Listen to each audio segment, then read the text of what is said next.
গাধাকে সৃষ্টি করার পর তাকে বলা হলো সকাল থেকে সন্ধ্যা পর্যন্ত তাকে ক্লান্তিহীন পরিশ্রম করতে হবে,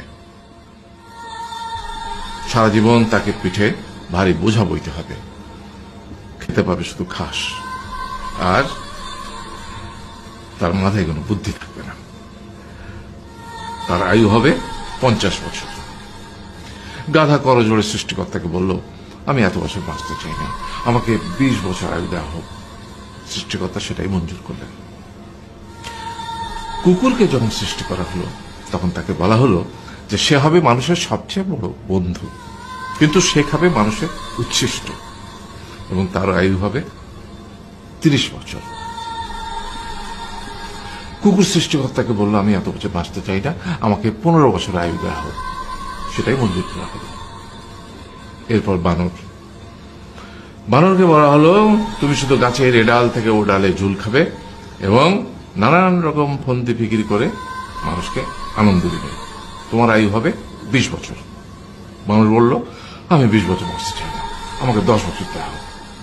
সেটাই মঞ্জুর করা হলো। এবার এলো পুরুষ মানুষের পালা।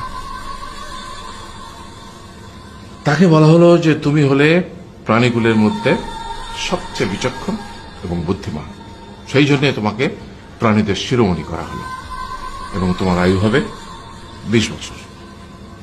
তখন পুরুষ মানুষ বলল, করজোড়ে বলল সৃষ্টিকর্তাকে যে 20 বছর আয়ু অত্যন্ত কম, হে প্রভু, আমাকে ওই গাধার সে যে 30 বছর আয়ু চায়নি সেটা আমাকে দেয়া হোক, ওই যে কুকুর 15 বছর ফিরিয়ে দিয়েছিল সেটাও আমাকে দেয়া হোক, আর যে বানর 10 বছর নেয়নি সেটাও আমাকে দেয়া হোক। 20 বছর অত্যন্ত কম, আমি দীর্ঘদিন বাঁচতে চাই। সৃষ্টিকর্তা সেটাও মঞ্জুর করলেন। তারপর কি হলো?